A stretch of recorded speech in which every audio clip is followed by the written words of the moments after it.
Hello everyone. इस video में हम सॉल्व करेंगे simultaneous equation by using cross multiplication method. So let's start.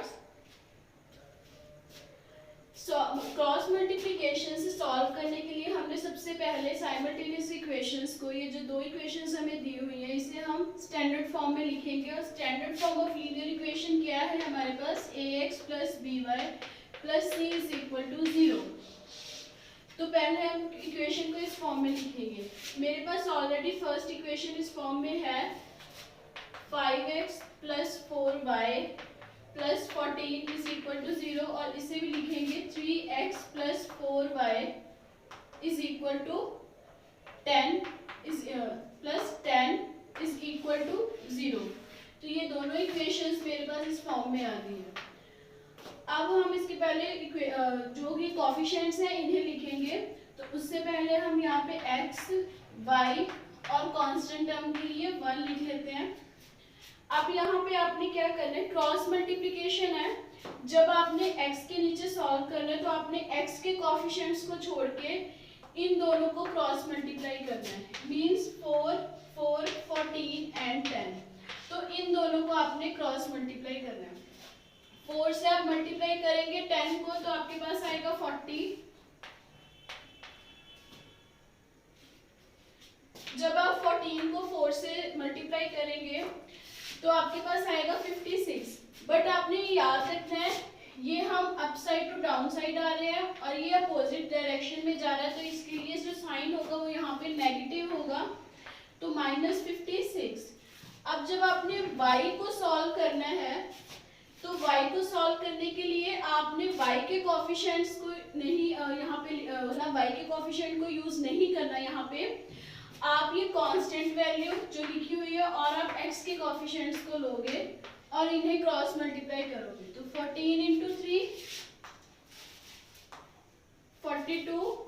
अब अपोजिट साइड पे जा रहे हैं तो -50।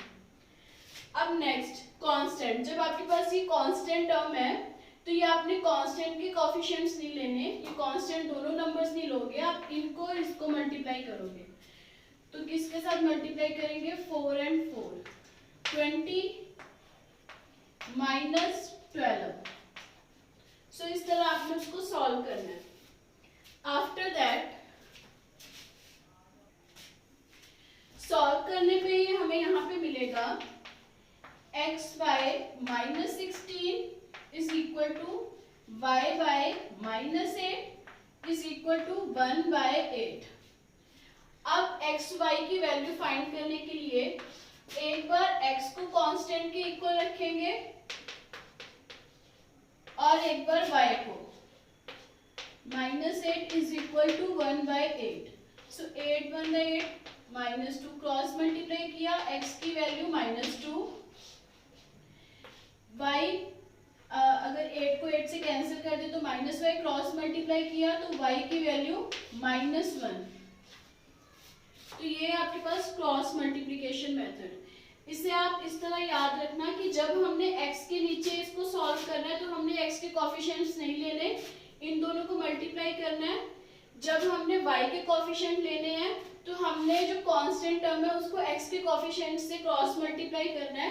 बट ये हमने उसी लाइन वाइज ही लिखने हैं, उसको रैंडमली नहीं लिखना। सो इसको आप इस तरह 2 3 1 2 भी लिख सकते हो। आपको याद रहे कि पहले सेकंड के कोफिशिएंट्स हमने लिए 1 2 एंड 3। तो पहले हमने यहाँ पे सेकंड के कोफिशिएंट्स यहाँ पे लिखे हैं, उसके बाद जो थर्ड नंबर पे हमारे पास कांस्टेंट उसके कोफिशिएंट लिखे हैं, फिर फर्स्ट टर्म जो फर्स्ट पे है मेरे पास वैल्यू उसके कोफिशिएंट लिखे हैं, उसके बाद सेकंड नंबर। तो इस तरह से आप क्रॉस मल्टीप्लाई करके सॉल्व करो। ये हमारे पास first equation already standard form में है। सेकंड इक्वेशन को हम लिख लेते हैं इस तरह 9y -130। This is your second equation. अब इसके कोफिशिएंट्स को लिखते हैं। तो हमने पहले 2 3 एंड 1 एंड 2। तो 2 के नीचे हमारे पास y के कोफिशिएंट्स आएंगे विद साइन, आपने जो कोफिशिएंट्स है लिखने हैं। सो यहाँ पे आपके पास आएगा -1 and 9। Next 2 and -130, 2 and -130। Next है आपके पास x का कोफिशिएंट 1 है और इसके x का कोफिशिएंट है 7। नेक्स्ट आपके पास अगेन 2, तो फिर यहाँ पे -1 और 9। देखो यहाँ पे पहले y के कोफिशिएंट है, देन ये कांस्टेंट टर्म है, देन ये x के कोफिशिएंट है, देन फिर ये y के कोफिशिएंट है। सो अब हम यहाँ पे लिखते हैं x को सॉल्व करते हैं।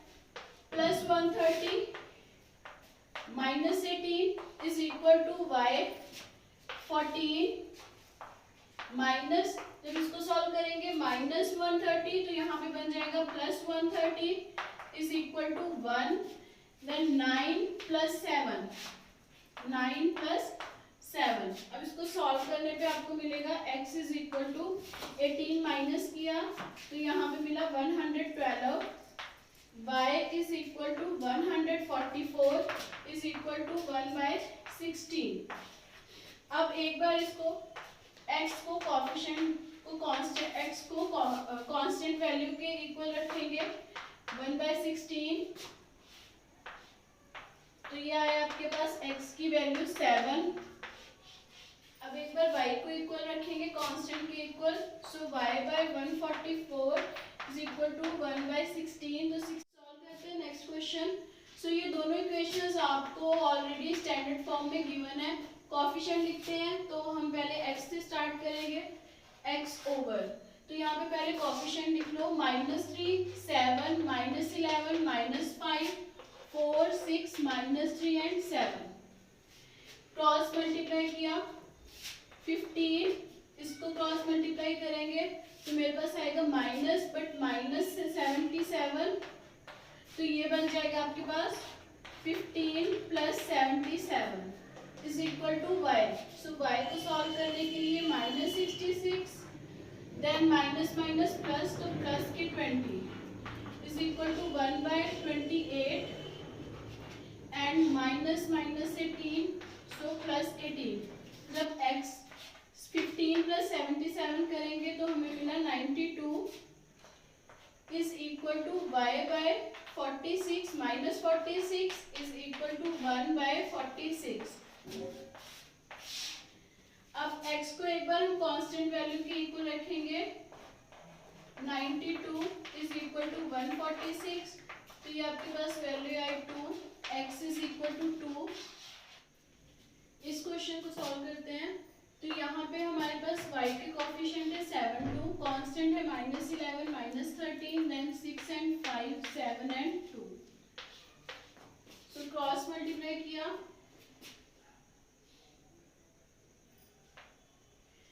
x by -91 and +22 is equal to y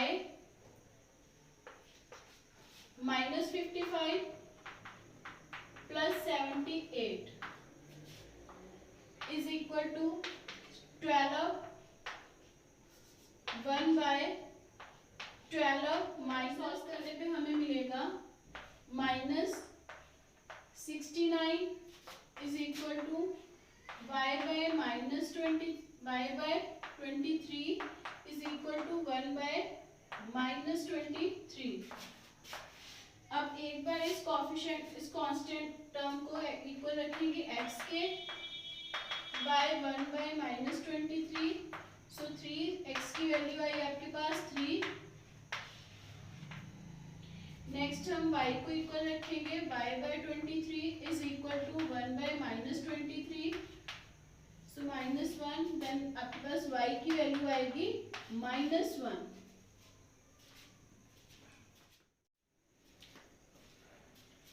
so fifth question, x by +63, then minus है तो यहाँ पे प्लस आ जाएगा। इसको सॉल्व करने पे आपको मिला 140 is equal to y/7 8 56 196, minus है तो यहाँ पे प्लस आएगा 36 इज इक्वल टू 1 -20 एंड +49। इसको सॉल्व करने पे आपको मिला 30203 is equal to y/9 9 into 3 12, 9 and 3 12 and 13, 232 is equal to 1 by 29. Further इसको सॉल्व करेंगे x by 203 is equal to 1 by 29, so 29 1 and 7, x is equal to 7, y is equal to 232 is equal to 129, so ये आपके पास आएगा 8, y is equal to 8. Next question, इसमें पहले हम coefficients लिख लेते हैं. y कांस्टेंट वैल्यू, x और y के कोफिशिएंट. सो y का कोफिशिएंट है 3 and -2, -17 -6. नेक्स्ट है 2 and 3, देन 3 and -2. तो जब x को सॉल्व करेंगे तो हमारे पास आया -18 एंड माइनस माइनस प्लस, तो यहाँ पे नेगेटिव आएगा. 34 is equal to y by -51 and plus 12 is equal to 1 by -4 and -9. तो इसको फर्दर सॉल्व किया. -52, 9, 4 -1 3, so -39 is equal to 1 by -13, minus minus plus. तो एक बार हम x को इक्वल रखेंगे, x -552 is equal to 1 by -13, 4, so value of x is equal to 4. y को solve किया, y by -39 is equal to 1 by -13, तो ये आपके पास आएगा 3, then value of y is equal to 3.